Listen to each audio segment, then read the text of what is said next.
Hello, this is SR. Friends, I welcome you to my channel. Before listening to this story, I will ask you to like and subscribe. It is not difficult for you, but it is pleasant for me. And we're starting. Working on all fours, laying 4x4-inch ceramic tiles in a 10 by 12 kitchen was hard. Ronnie Jackson carefully applied glue to the next tile, then combined it with the previous one. The tile stood up properly, and he nodded in satisfaction. A deviation of a couple of millimeters here, a couple of millimeters there can lead to the failure of the project. And because Eccles Renovation and Remodeling had a 100% satisfaction guaranteed policy, Ronnie made sure that every tile was precisely laid before moving on.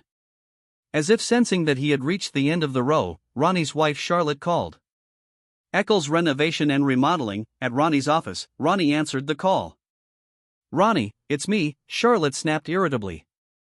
"Yeah," Ronnie said, already reaching for the tile box to start the next row. There was a time when Ronnie would answer the phone and his wife would giggle and say, "Hi, honey, it's me." Ronnie couldn't remember the last time she'd said, "Hi, honey, when are you going to finish?" Charlotte snapped. "I'm in Pritchard's kitchen," Ronnie replied, looking at the nearly 8 feet he'd finished. It will take me about 3 hours, give or take, I think." "Okay," Charlotte snapped and ended the conversation. Ronnie wanted to hurry up. He had a strong desire to cut this job short, but he forced himself to move slowly and methodically. But even as his hands were doing their work, his mind was thinking about his wife, with whom he had lived for 21, almost 22 years.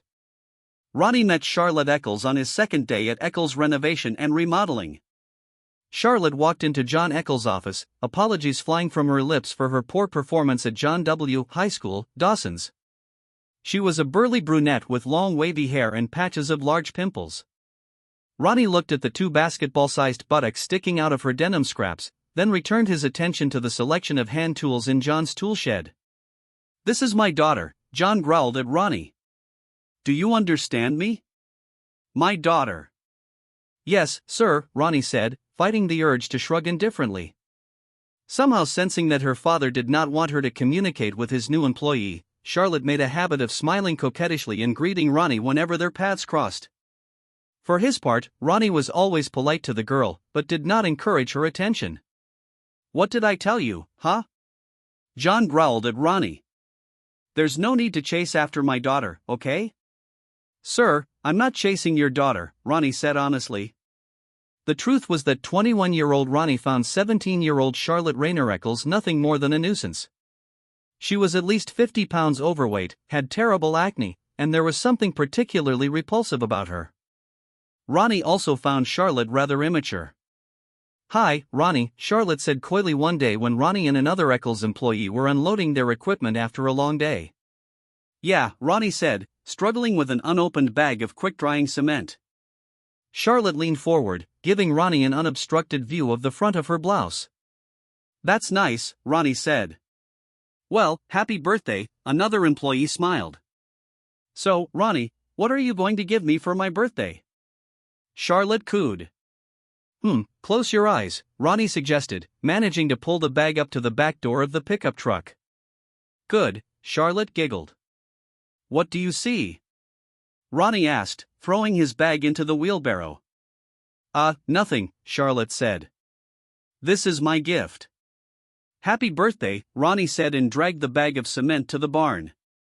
But Lois Eccles got John Eccles to invite Ronnie Jackson to their house for Charlotte's birthday party.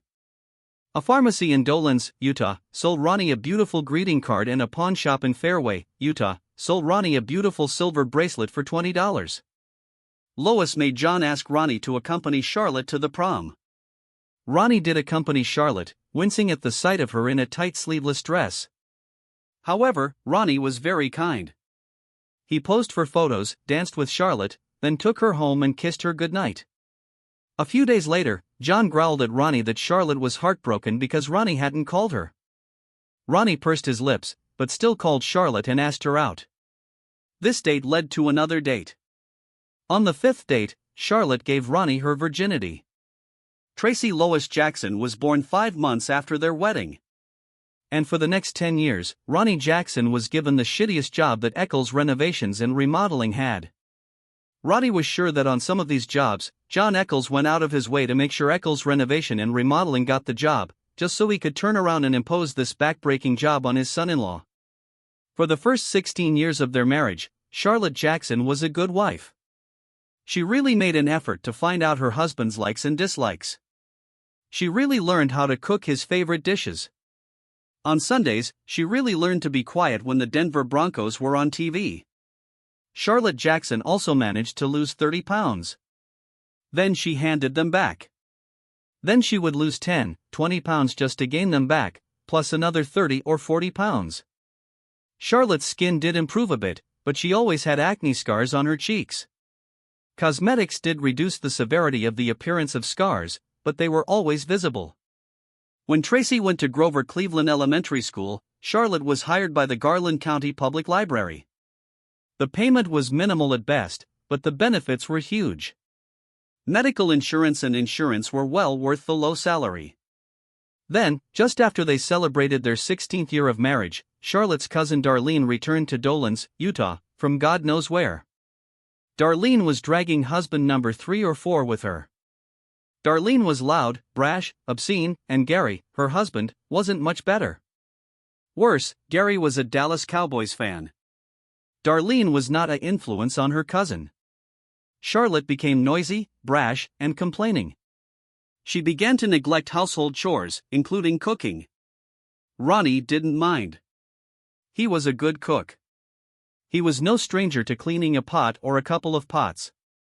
But from time to time, slackening suddenly became almost every evening when Charlotte, Darlene, and Gary found something to do outside the Jackson house. Tracy also learned how to clean, cook, and sew buttons to her school uniform. But for some reason, it seemed that Tracy was offended by her father, not her mother, for her mother's dismissive behavior. Ronnie timed his work almost perfectly. 3 hours after Charlotte's phone call, he was finishing the threshold at the entrance from the kitchen to the living room. He stood up slowly and straightened his back with difficulty. "Dear God, I'm getting too old for this," Ronnie thought as he gathered up his tools and the few remaining tiles. After leaving the Pritchard house, Ronnie called John Eccles. He still flinched whenever he heard the man's slurred speech. The blow almost killed the big man, and his recovery was slow. John suffered a massive stroke minutes after his wife Lois admitted she had breast cancer. Thus, even after a double mastectomy, while undergoing radiation treatment, Lois was burdened with caring for her husband. Dennis Eccles, Brian Eccles, and Paul Eccles did everything they could to help. Ronnie also helped take care of John Eccles when needed. Charlotte Eccles, the only girl in the family, was her mother's constant companion. It was Charlotte who took her mother to the hospital in Fairway and held her mother's hand while she sobbed weakly in pain. Lois lost the fight by succumbing to the disease. John also seemed to have lost the will to live. But death didn't seem to want to take Jonathan Dennis Eccles yet. So, John was brought to the office on a gurney day after day. Day after day, John sat at his desk and cursed his useless left hand as he tried to type on the computer keyboard. Then, at the end of the day, Dennis, Brian, or Paul would drive John home. "Yes, sir, I'm leaving Pritchard's job now." "It's over," Ronnie said as John grunted, barked, and wheezed into the phone. At home, Ronnie sniffed the air with pleasure. Pork chops, mashed potatoes, and French chopped green beans were one of his favorite dishes. After John's debilitating stroke, Charlotte switched the Jackson family to a heart-healthy diet. The diet helped Charlotte lose 40 pounds. But she was still pretty full. Ronnie accused Tracy of leaving home and going to Brigham Young University just to avoid eating the tasteless dishes that Charlotte fed them. And Tracy didn't deny that fact. Ronnie bent down to kiss his wife while she was busy at the stove. She waved him away and pinched her nostrils. Throwing his clothes into the basket, Ronnie washed the sweat off his stiff, aching body. This job was quite grueling when he was a young man of 21. Now, at 43, it was at the limit of his abilities and certainly did not add to his health. But Dennis, Brian, and Paul weren't going to pay attention to it. And due to the mounting medical bills associated with John Eccles' rehabilitation, Dennis, Brian, and Paul said there was no money in the budget to hire someone to help. Drying himself with a towel, Ronnie ignored the handsome, muscular man in the steamed-up mirror. Ronnie was wearing a t-shirt and shorts. Then he came downstairs just as Charlotte was putting his plate in front of his chair. "And there's a hot apple pie for dessert," Charlotte announced, setting a frosted mug and a can of beer in front of him. "Oh my God," Ronnie said, despite the fact that a lump of bile had formed in his stomach. Ronnie remembered the last time Charlotte had poured him a mug of frosted beer. At that time, he was smiling, enjoying a refreshing drink. On her 35th birthday, a few months before their 17th anniversary, while Tracy was out with friends, Charlotte poured Ronnie a beer into a frosted mug. Ronnie sipped the icy drink, enjoying the taste. Then Charlotte said, "Darling, there's something I need to talk to you about." A lot of words about nothing followed as Ronnie continued to stare at his wife without saying a word. Finally Ronnie said, "Of course, I would like you to just get down to business. This beer is almost over." Charlotte stared at Ronnie, then said that Darlene and Gary were swingers. They had an open marriage. Charlotte then asked Ronnie if he had ever thought about making love to other women. "Of course, I'm a man. Of course, I was looking at that Shelley girl at the gas station," Ronnie admitted. "Shelley? At the gas station?" "Yeah, right. Like you'd ever have a chance with her," Charlotte snorted. "But I'm married," Ronnie continued. "So, yes, I think about it, and then everything stops right there." "But, did you think it wouldn't stop right there?" Charlotte continued. "Did you assume that you can go ahead and do what you want? You could do that and then come home without thinking about the consequences." "But I can't do that, Charlotte," Ronnie said. "We're married. We made vows. In front of all our relatives and friends, we made these vows."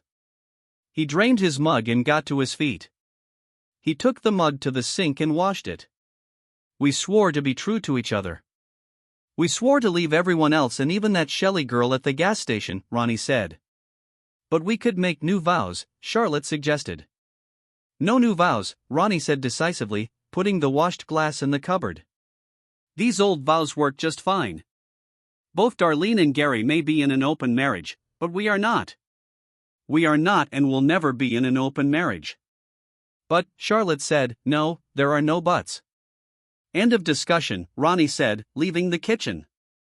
Ronnie hoped that would be the end of it, but it didn't happen. Twice more Charlotte raised the idea of an open marriage and twice more Ronnie said no. "But honey," Charlotte whimpered, "it would just be a confirmation of our love for each other. We love each other enough to let each other do this because we trust each other." "Holy Mother, do you even hear the complete and utter nonsense that you are trying to carry?"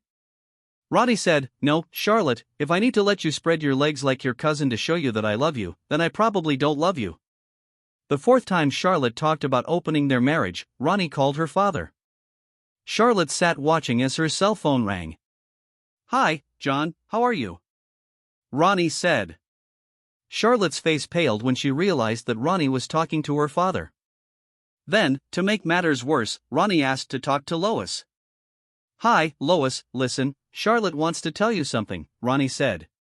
"Here, Charlotte, tell your mom what horse shit Darlene fed you." Charlotte took the cell phone from Ronnie's outstretched hand. Then she tried to get up from the kitchen table. Ronnie anticipated this move and held Charlotte in her place, holding her in place with a heavy hand. Trapped, Charlotte chatted about complete nonsense and finally ended the conversation. "You bastard," Charlotte growled at Ronnie with hatred. "Listen, Charlotte, and listen carefully," Ronnie hissed. "Bring up this nonsense about an open marriage again, and you won't have a marriage that can be opened, we'll just get divorced." And Charlotte didn't bring it up again. Ronnie felt relieved. His persistence also seemed to cool Darlene and Gary's attempts to communicate with Ronnie. The toxic twins, as Ronnie dubbed them, stopped showing up so often in the house. Now, 5 years later, Ronnie was watching his wife pour him a mug of beer. He watched as the foam almost reached the top of the mug. Charlotte was not very good at pouring beer. "You know, I'm turning 40 next Tuesday." Charlotte began as Ronnie chewed the first piece of pork chop. "Yes," Ronnie said, swallowing. "And I was a virgin when you and I met," Charlotte continued. "I'm not sure how these two facts coincide, but okay." "You're turning 40 and you were a virgin," Ronnie said, taking a second bite of pork chop. I mean, 40. The big four, Charlotte said. And in all that time, what? I've only had one man. Lucky for you, that man was me, Ronnie said. Did you use bacon with string beans? But you had what? At least 10 women? Charlotte asked. I mean, is that fair? Life isn't always fair, Ronnie said, sipping his beer. So I thought, since my birthday is coming up, the big four, and after taking care of you, Tracy, my mom and dad all this time, I deserve to, let my hair down, go out a little. So, Darlene and I are going to Las Vegas next week. She made a great deal with him for a week at one of the casinos, Charlene said. Ronnie continued to eat. He swallowed his piece, then washed it down with another sip of beer. And while we're there, we could, meet a couple of guys, Charlotte insisted. Just let me experience what another man is like. Make me appreciate even more what I have at home, The sauce is almost perfect, Ronnie said. So, what do you think? Charlotte asked. I told you, the sauce is almost perfect, Ronnie said. No, Ronnie, this is for me, I want to spread my wings, gain experience, Charlotte snapped. You mean by spreading your legs? Ronnie asked. Look, I've already made up my mind, Charlotte snapped. So, you can either let me do this or get a divorce. Okay, I'll file for divorce, Ronnie agreed. Is there any ice cream for this pie? Wait, what? Ronnie, you know how expensive divorce is, you can't even talk about it. Charlotte gasped, stunned. What is there to talk about? You're just sitting right here, telling me that you've already decided everything. You and your dirty cousin are going to Vegas. You're not asking me about it, you've already decided that you're going to Vegas. To hell with the mountain of bills we have here, you're going to Las Vegas to celebrate the Big Four. And while you're there, you can have a date. Even if you are a married woman, you can have a date. Then you're telling me that I can either go along with this plan of yours or get divorced, Ronnie said, pushing his empty plate away. This pie, does it come with any ice cream? But it's only for 1 week, Charlotte said. 1 week, 1 day, 1 minute, it doesn't matter, Charlotte, Ronnie said, cutting himself a piece of pie. Cheating is cheating, and I refuse to be married to a cheating fool. So no ice cream, damn it. You can take Darlene, Charlotte offered. Oh my God, no, Ronnie laughed. Dear God, this cheater? Charlotte, I wouldn't use Darlene even if she was the last woman on earth. Ronnie blew on a piece of pie, then popped it into his mouth. He twisted his face in disgust. Oh great, it's just great. You used that shit with aspartame, didn't you? Ronnie asked, pushing his plate away. Ronnie got to his feet, wiping his mouth with a napkin and left the kitchen. Don't worry, I'll meet with a lawyer tomorrow and start this divorce, Ronnie said, heading up the stairs.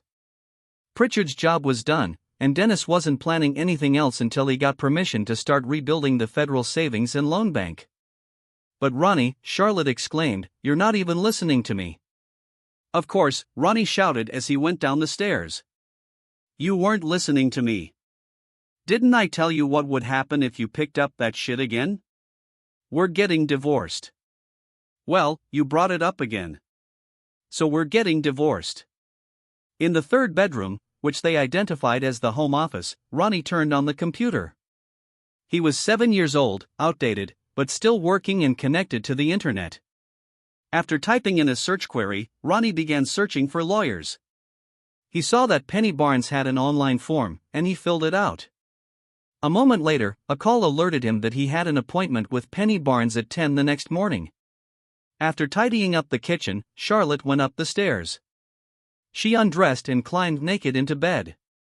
Ronnie was almost surprised when Charlotte pressed her flabby body against him, rubbed her thick pubic hair against him. No thanks, Ronnie said, and rolled away from Charlotte. Good night. Ronnie woke up at the usual time, at 5:30 in the morning. He didn't have to go to work, but he still woke up at his usual time. He quietly slipped out of bed and quietly closed their bedroom door. Downstairs, he made coffee, then used his cell phone to check his email. Penny Barnes' office sent him an email describing what he was supposed to take with him to the meeting. At 7 o'clock, Ronnie was arguing with himself about whether to drink a second cup of coffee. He heard Charlotte trampling upstairs and decided not to do anything for her. If she wanted a cup, she could make her own coffee. No, I told him. Give it to me or... Charlotte was talking on her cell phone as she walked down the stairs. She screamed when she saw Ronnie sitting at the table and calmly reading the news on his mobile phone. She interrupted the phone conversation and put her cell phone in the pocket of her robe. "Ronnie, what are you doing here?" Charlotte asked. "I told you. Dennis hasn't received permission to start rebuilding the Federal Savings and Loan Bank yet, so I have nothing to do today," Ronnie shrugged. "Right now? The grass is too wet to cut, so I'm reading today's news. Do you know that Burns & Burns is thinking about opening a second store? This one will be right there in Polanski." "You could have left me some coffee," Charlotte snapped. "Ask Darlene to make you something," Ronnie said, putting his cup in the sink. Penny Barnes was an attractive brunette. Ronnie suspected that her glasses were only put on to make her look smarter and more serious. Penny said, looking through their financial statements, "Did you just refinance the house at 3.9%? "My daughter is in her senior year," Ronnie said, "and the father-in-law has a lot of medical bills, and the mother-in-law's medical bills were with minimal coverage. They both had a deductible, which was simply unrealistic, then funeral expenses. Then Ackles was on the verge of bankruptcy, a couple of jobs went over budget, because Paul doesn't seem to remember to calculate orders correctly." "Yeah," Penny agreed, continuing to read. "So, Mr. Jackson, when you divorce your employer's daughter, how will it affect your work?" "I think I'm done with him," Ronnie said, and a smile touched his lips. "But Mrs. Jackson's work at the Garland County Public Library shouldn't be affected," Penny mused. By Friday, Dennis still had not received permission to begin the reconstruction of the Federal Savings and Loan Bank. So Ronnie was at home finishing some repairs at the Jackson house when Charlotte called. "What is it? What kind of divorce?" Charlotte screamed when Ronnie answered. "Oh, well, you have the papers," Ronnie said. "So, what's wrong with the bathroom on the ground floor?" "You said something needed to be fixed, but I'm damned if I can tell what's wrong here." "The lock is jammed," Charlotte said. "You and me? We'll have to talk when I get home, do you hear?" "No, we've already talked." "Talking doesn't seem to do any good as long as you want to listen to Darlene and not your husband." "So no, the time for talking has passed," Ronnie said. "Yes, I see what's going on, okay, got it."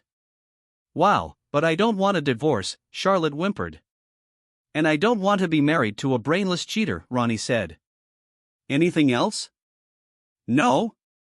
By then, Ronnie ignored Charlotte's next call. When John's phone number came up, Ronnie put down the screwdriver and picked up the phone. "Hello," Ronnie said. John barked, grunted, and bellowed. Ronnie was really amazed at how many swear words he could understand when his father-in-law demanded to know what was going on between Ronnie and Charlotte. "It's actually quite simple, sir," Ronnie said. "Darlene and her husband seem to have an open marriage, and they convinced Charlotte that she should have an open marriage too. You know, where they can run and make love to whoever they want and somehow still stay married.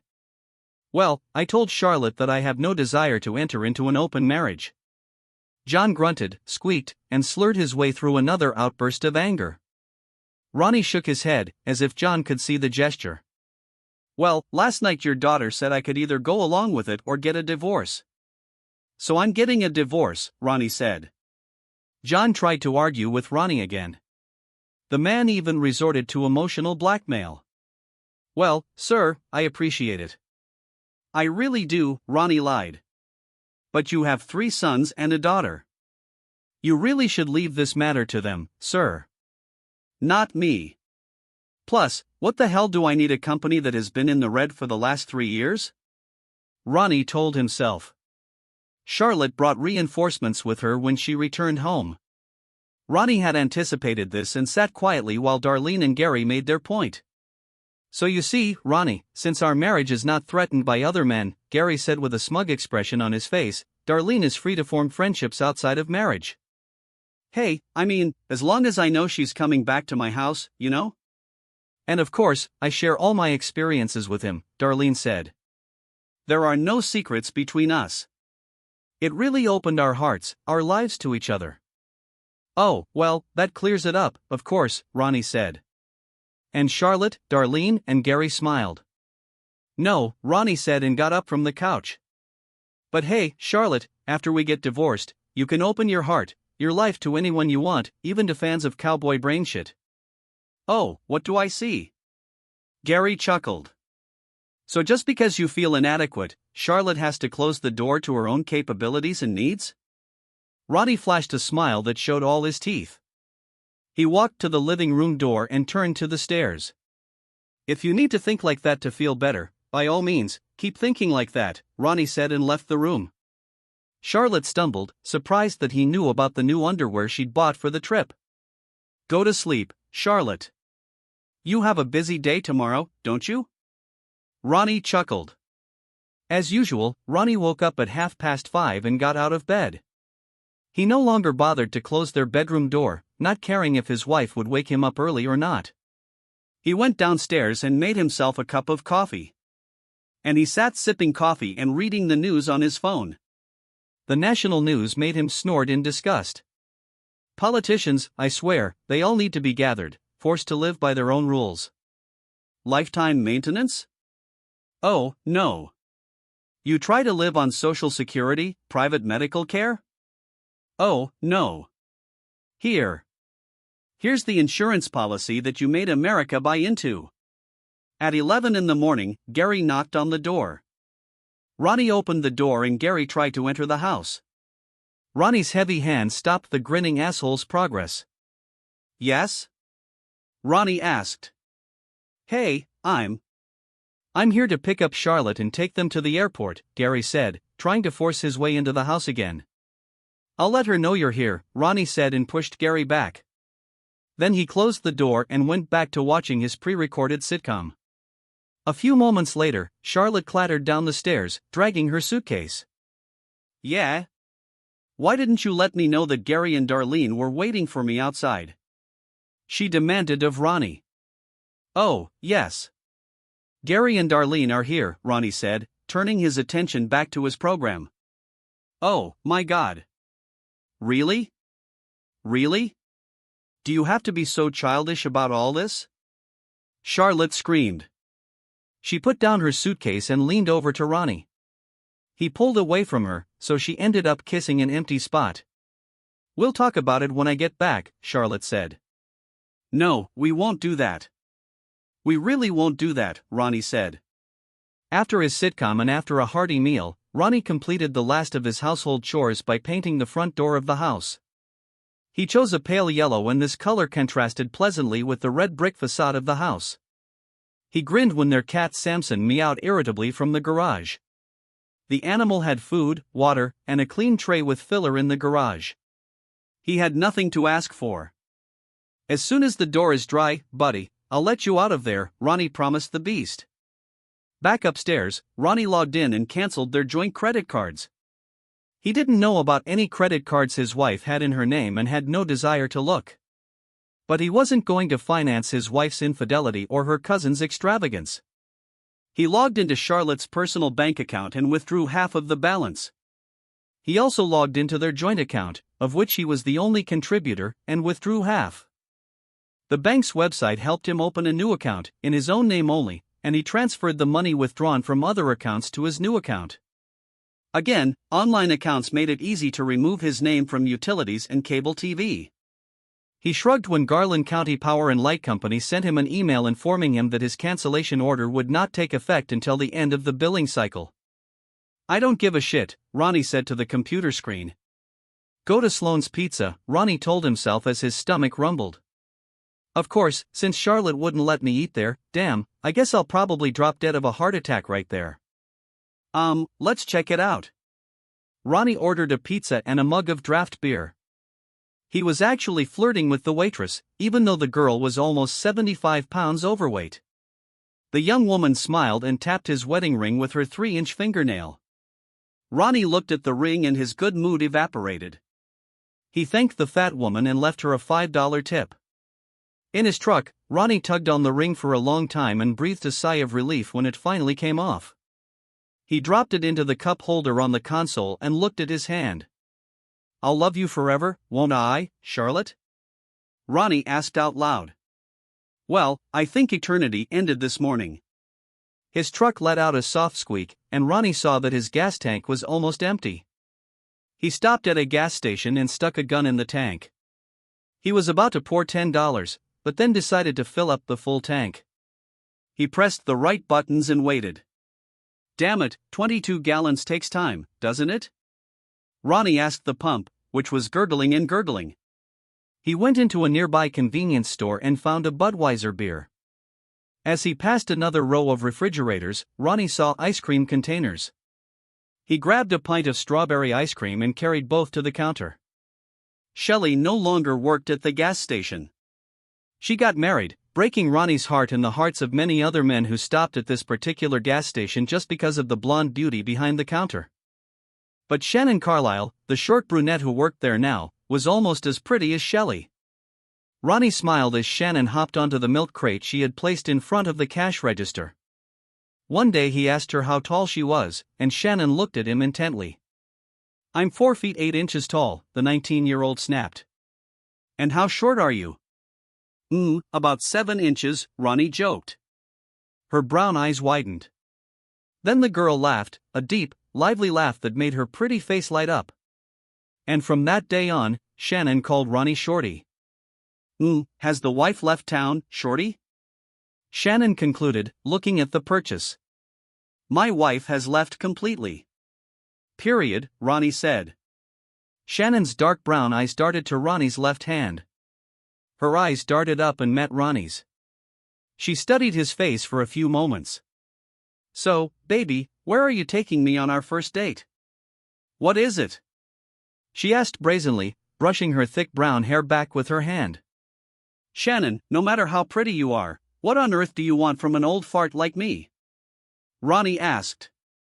That's about 7 inches, Shannon said, and shoved Ronnie's purchases into the bag. Charlotte's 40th birthday was on Tuesday. On Wednesday, Tracy, the daughter of Ronnie and Charlotte, called Ronnie on her cell phone. "Eccles Renovation and Remodeling." "This is Ronnie," Ronnie replied. "Dad, it was Mom's birthday yesterday," Tracy said. And?" asked Ronnie, scratching his 3-day-old stubble. "Why didn't you call her?" Tracy screamed.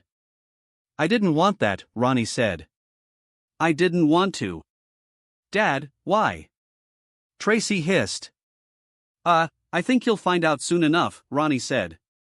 "Your mother decided that since she's 40 now, she should go outside and make love to other men." "And what?" Tracy asked. "And what? Jesus Christ, what do they teach you in this school?" Ronnie asked. "She's married.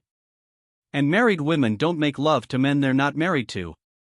"Oh my God, that's so old-fashioned," Tracy chuckled. "Goodbye, Tracy," Ronnie said, ending the conversation. 10 minutes later, his cell phone rang again, despite the fact that he saw it was Charlotte's cell phone. Ronnie answered the call. "Eccles Renovation and Remodeling."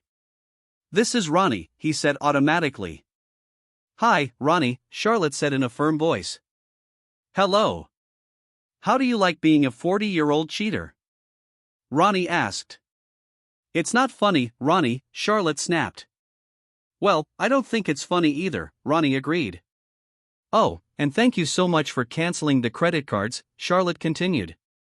"You're welcome," Ronnie said. "Anything else?" "My birthday was yesterday, Ronnie," Charlotte said. "Why didn't you call?" "I didn't want that." "But hey, maybe whoever you're making love to will want to wish you a happy birthday, huh?" asked Ronnie. "Oh my God, grow up, Ronnie," Charlotte snapped. "Already, Charlotte. And the adults, what? They are fulfilling their obligations. They respect their vows," Ronnie said. "So, Melissa Kalick?" "Who?" Charlotte asked. "Melissa Kalick. Her name used to be Melissa Strom. Do you remember her?" The pretty little blonde who went to school with Tracy? Did she marry this Lucy Kalick? The bank manager? Anyway, she now works at Gold Standard Real Estate. And I have this cute little redhead, dear God, she's pretty as a pin. I'm telling you. But anyway, the good news is that she thinks she can find us a buyer for our house very quickly, Ronnie said. A buyer? Ronnie, we're not selling the house. Charlotte shouted into the phone. Oh, do you really think you can afford to buy me out? Remember, we need to pay off the second mortgage, and that's what Melissa told me. She can find us a buyer, but we'll probably have to bring cash to the table to pay off this mortgage, Ronnie said. We're not selling the house, Charlotte screamed again. And I put all your furniture in that easy warehouse on Independence Road, right next to Chevrolet Place, Ronnie continued. Block 212, your father has the key. Oh my God, Darlene, I need to go home, Ronnie heard Charlotte moan. But your dad couldn't pick up Samson, so I took him to Dennis, Ronnie continued. Dennis? Ronnie? My God, Dennis has these Dobermans, Charlotte screamed in horror. Oh shit, that's right, I hadn't thought of that, Ronnie chuckled. No wonder he said he would be happy to take this cat. Well then, Ronnie hung up the phone, ignoring his wife's screams and pleas. Leaving his phone on the kitchen table, he went upstairs and logged onto the internet. He heard his cell phone ring, but ignored it. Maybe your mom's new boyfriend can pay for the last year of school, young lady, Ronnie muttered. Hey, why don't you see if you have a scholarship there for students who have an average score of 2 and 1? Because, after all, with this attitude, it's hard to expect your father to pay for your tuition. Ronnie snapped, turning off the computer. Ronnie went into the bathroom and lathered his face. Scraping off 3 days' worth of stubble was hard and painful work, but he managed to do it without cutting himself. He took a hot shower, dried off, and put on jeans and a t-shirt. The computer was placed in the cab of the pickup truck, behind the passenger seat. His last act was to throw his mobile phone in the trash. Then Ronnie rolled the trash can to the curb.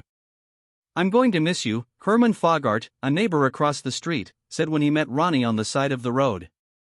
Fogart, the hell you're going to do that, Ronnie laughed, shaking the man's hand. The only time we said more than 2 words to each other was when you complained about Tracy's guys playing their music too loud. And do you know how hard it is to get the neighbors to leave you alone? Damn it, Herman said. You were the perfect neighbor. Never borrowed my shit. Never expected me to feed your cat. Never asked me to pick up your mail or newspapers when you went on vacation. I bet the next group will be at my house all the time. Serves you right for being so warm and friendly, Ronnie said. The trash can is ringing, Herman said, nodding his head in the direction of the trash can.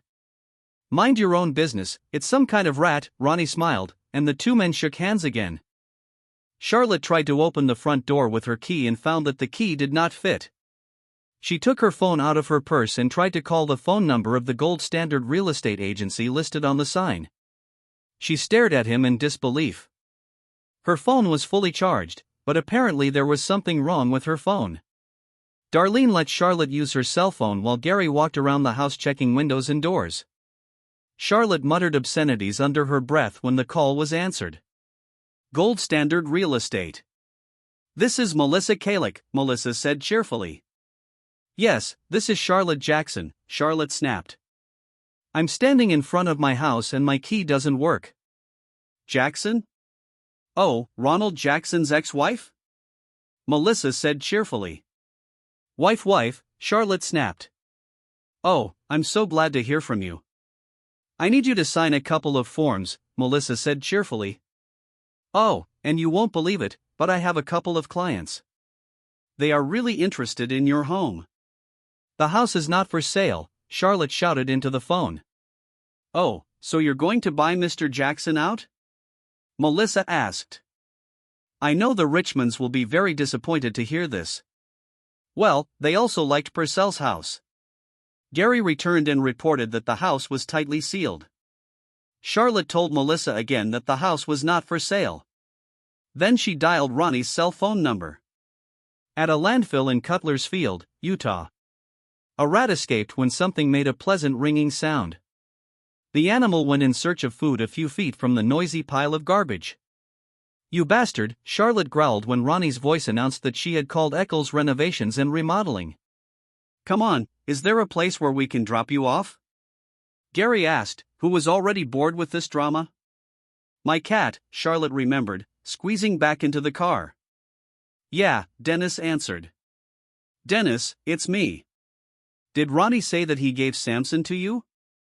Charlotte asked. "What? Are you crazy? Are Popeye, Olive Oil, and Bluto here? They would have torn that useless cat to pieces." Dennis snapped angrily. No, Dad has it. And you need to pick him up quickly, Dad's physiotherapist is allergic to cats. "Oh, thank God," Charlotte sighed. "Thanks a lot," Dennis continued, "for Ronnie's disappearance. We are almost out of business now. I got a permit for federal savings and loans, but then I had to turn around and let Fremont take it away because none of us know how to lay ceramic tiles." Charlotte said and broke off the conversation. "Hey, how many people are you going to call?" Darlene snapped when Charlotte started dialing her father's phone number. "What? You have unlimited money, right?" Charlotte asked. "Oh, no, it's not like that," Darlene said. "I have 1,000 minutes a month, and I know that Mr. That Genius over there spent them all on his fantastic football nonsense." "Last call," Charlotte promised. John ranted, raged, and hurled obscenities at his daughter. Reluctantly, however, he agreed so that she could come to his house. Gary drove to John Ackles' house and took Charlotte's suitcase out of the trunk. Darlene and Charlotte hugged. Then Charlotte rolled her suitcase to the door. "So, how was it?" Gary asked Darlene as she climbed into the front seat of the car. "God, what a disaster," Darlene sighed. "I mean, look at her, okay? Do you think anyone would want to use it?" "Not when you're sitting next to her," Gary agreed as they watched Charlotte enter her father's house. "But did you get any money from her?" "Almost," Darlene sighed as Gary backed out of the long driveway. "Ronnie, God, I hate this hole in my ass, do you hear me?" He canceled all her credit cards and she had to use her debit card. "But there are ATMs everywhere," Gary reminded her. "Heck, got about $10? We need gasoline." "Yes, there are ATMs everywhere and she's online." "You can do that when your dumbest hubby isn't wasting your minutes on fantasy football," Darlene snapped. "Yes, here's a 20. "Yeah, so she went online. What does this have to do with ATMs?" Gary asked as he pulled up to the gas station. "She saw that Ronnie had taken half of her bill," Darlene said. "Just get 10, okay? We still have to pay the electricity bill, unless you've already paid for it." Gary nodded and entered the attached convenience store. Darlene watched as Gary turned to the beer cooler and quickly bleated into the car horn. Gary frowned at her through the mirrored glass of the store window but turned back to the counter. "I was just going to buy one jar," Gary lied when he returned to the car. "Yeah, one," Darlene snapped. "When was the last time you received one jar?" "Oh, hey. Does this little dwarf work here now?" Gary asked. While Darlene and Gary were arguing, Charlotte was listening to her father's angry lecture. Since he had a stroke, John has used quite a lot of vulgarities in conversation. And he didn't seem to mind using hateful, hurtful words to describe the people around him. "I mean, seriously? When have you looked at yourself in the mirror lately?" John asked. "A fat fucking pig, and that face? It looks like it caught fire, and they put it out with an ice axe." "Dad," Charlotte gasped, truly hurt by his words. "So you're turning 40. Big deal. Women turn 40 every fucking day." "Damn it." John growled. "But not every one of them turns into a dumb fucking cheater just because she's 40. He pointed to the legal documents on the coffee table. "Samson chose this moment to enter the living room. We need to hire a lawyer. And I need to clean this damn useless cat damn tray." John snapped. "Jesus Christ. I don't know what the hell this animal is eating. But damn it. It stinks like hell." John turned abruptly and pushed off. The left corner of his mouth was slightly open and he was drooling. "You're in your old room," John snapped. "Damn it. I hope it was damn worth it. Do you hear that? I hope to hell it was worth it. 40 fucking years and still a damn fool." That night, lying in her old bed and looking at the wallpaper that she and her mother had chosen when she was 8 years old, Charlotte sighed. Samson didn't move when Charlotte turned off the light and stared at the dark ceiling. The week dedicated to her 40th birthday began so promisingly. The flight on the plane was smooth and easy. Charlotte was looking out the window when the sparkling city of Las Vegas appeared below them. Worried, Charlotte and Darlene checked into their hotel room. They then rushed downstairs and spent a few dollars at the roulette table before deciding to have dinner. Charlotte was offended when a handsome waiter informed her that her credit card had been declined.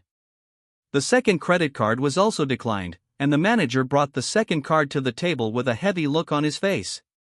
Charlotte took out her debit card and prayed that it would work. Fortunately, this happened, and the manager brought her the card and her receipts. Back in the room, Charlotte checked her bank account and found that it had been reduced by 50%. Both Charlotte and Darlene cursed Ronnie Jackson. Both agreed that this man had gone too far. Really too far. "Come on, girl," Darlene encouraged. "We're in Vegas." "Vegas. We can't let this hole in the ass ruin our good time. Can we?" But watching Darlene lose $300 at the blackjack table spoiled the festive mood of that evening a little. It was Charlotte's $300. Charlotte actually managed to pick up a handsome young man in a bar. 25-year-old David Daltrey went with Charlotte to her room. Then Charlotte saw David trying to steal her wallet from her purse. Darlene complained that she was limited to $100 a day. Lady Luck and Darlene did not meet during this trip to Vegas.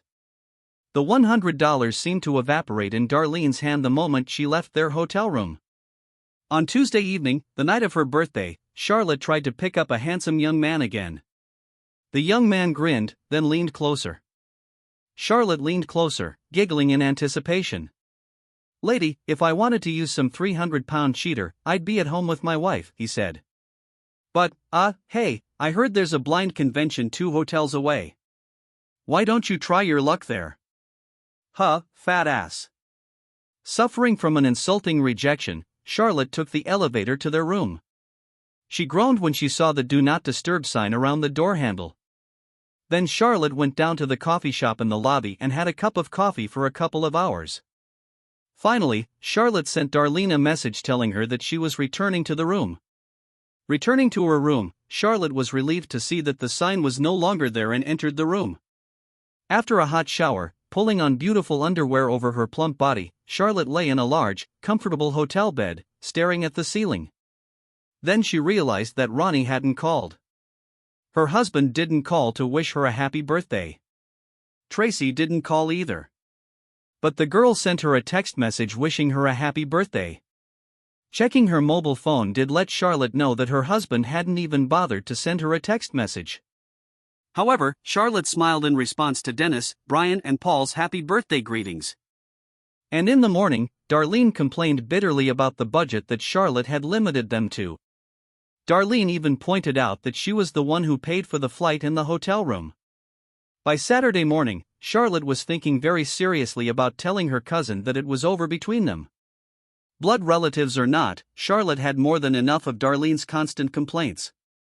But Darlene had their airline tickets in her purse, so Charlotte remained silent. Now, lying in her old bed, in her old room, Charlotte sighed heavily. Her big 4-week wasn't a big celebration. Jim Runkles was an attorney recommended by Freddie Baxter, Charlotte's supervisor at the Garland County Public Library. The man looked through the papers from Penny Barnes' office, then looked at his client. And it sounded very harsh and dry. "He gets half. You get half. The house must be sold. Any profits must be divided in half. Any expenses? They should also be divided in half. He's not asking for alimony, even though he's basically unemployed now," Jim said. "But I don't want a divorce," Charlotte whimpered. I don't want to lose my house. I don't want. Mrs. Jackson, it really doesn't matter, Jim sighed. It's a terrible truth. Does one person out of two say they want a divorce? Well, you know what? They can get divorced. A consultation? Charlotte asked. Okay, we can request a consultation, Jim said, and Charlotte smiled. I'll call Penny's office. Charlotte listened to what Jim was saying. She studied the titles of the books in his bookcase, as there seemed to be little more than aha and hem on Jim's part.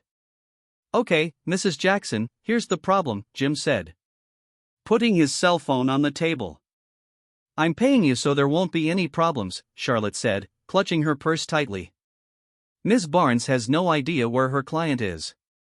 Your husband came in, paid her a fee and left, Jim said. All she has is an email address for him. Does she need it? That's the only way she can contact him. And no, she won't give us an email address, attorney-client privilege. Oh, Charlotte whispered, sinking into a chair. And Ronnie told Ms. Barnes that from now on, your daughter can pay for her own tuition in dorm room, Jim continued. Something about new traditions or something like that. Any idea what he means by that? No, Charlotte whispered, but I bet Tracy knows. Charlotte did not celebrate her 41st birthday. She dressed for another day at work and left her room. John didn't look up when his daughter kissed him on the cheek. He just stared at his hands, clenched lifelessly in his lap. Do I need anything before I go to work? Charlotte asked. Nah, John muttered.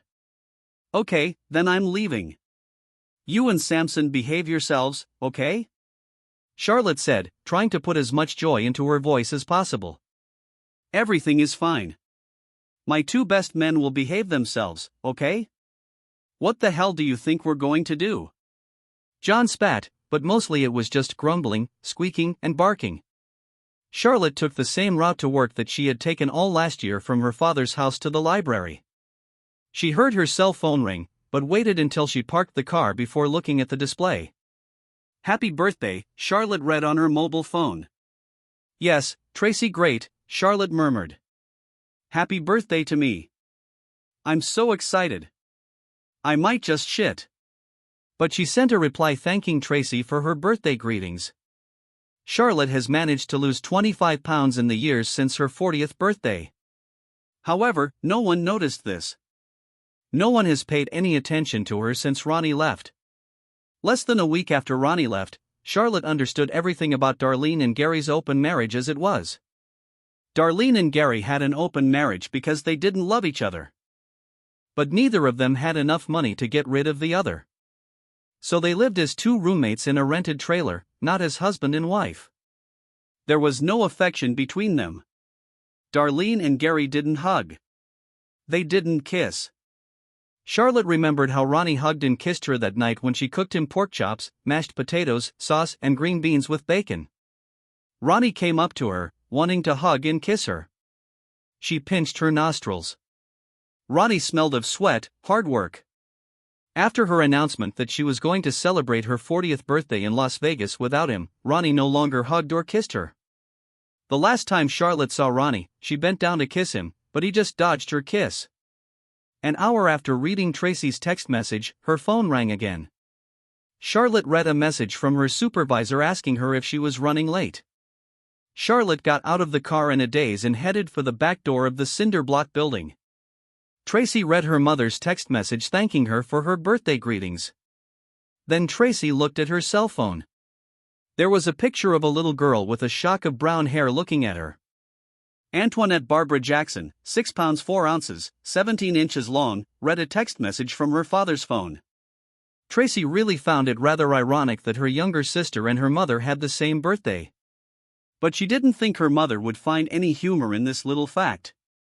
Tracy really wondered if her father even remembered that today was her mother's birthday. Shannon Parquet, Becky McMahon, an attractive brunette, said into the phone, carpets, tiles, hardwood and laminate. Hey shorty, the girl called. The third line. Excuse me, Ronnie Jackson said to a young couple who were trying to decide what color hardwood floors they would like for their home. Ronnie waved Bobby East to help the young couple while he answered the phone. The young man nodded in agreement and approached the couple. Ronnie went to the wall phone and pressed the blinking extension number. His gaze swept across the trading floor as he held the phone to his ear. Ronnie was hoping to get an answer from Samuel D. He was trying to get an exclusive contract for the manufacture of all floor coverings for future projects of the developer. "Shorty's listening," Ronnie said into the phone. "Well, you know what, Mr. Shorty?" His wife's voice came on the line. "Looks like you put another one in me with your 7 inches. Shannon, are you serious?" Ronnie asked, his mouth hanging open in shock. "I mean, really? Tony hasn't even gotten out of her diapers yet, and I'm going to get another one?" Shannon giggled happily into the phone. "Where are you?" Ronnie asked. "I'm leaving Dr. Pruitt's office right now," Shannon said. "Well, you need to get that gorgeous ass of yours over here right now," Ronnie said. "We're going to the Stone Grill to celebrate. I think all this attention to my ass is primarily because we got into this mess," Shannon giggled as she pushed Tony's stroller out of the Alliance Square Medical Center into the fierce Texas sun. The 4'8" woman pushed her long hair out of her eyes, looking around. Always being the shortest kid on the block, she learned to look around first before walking. She looked at the scorching sun and smiled. When Ronnie stopped by the gas station to say goodbye to Shannon Carlisle and said he was leaving, she asked him where he was going. Ronnie stared at her for a long moment, then he shrugged his shoulders. "Why do you want to know this?" he asked. "So I can't tell them where to send my last check," Shannon said, jumping off her milk crate. "Are you going somewhere warm? I already have almost all the snow I can stand, do you hear? Shannon, what does a gorgeous girl like you want from an old fart like me?" Ronnie asked her. She was about to reply with her usual playful banter, about 7 inches, when she looked up at him. She closed her eyes. "What color are my eyes?" "What is it?" she asked. "Brown. Real dark brown ones," Ronnie replied. "I have a dimple, which cheek is it on?" Shannon asked, opening her eyes. "The left cheek.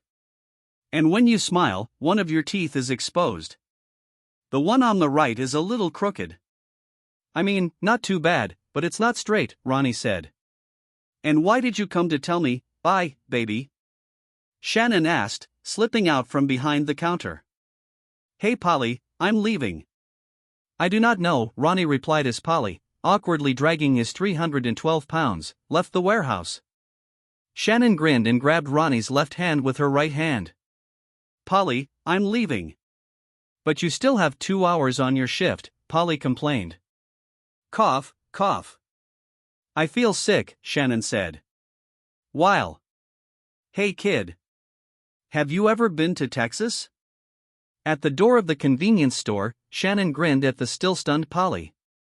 She pushed the door open. Standing in front of the Alliance Square Medical Center, Shannon whispered, "Hey, Ronnie. I love you."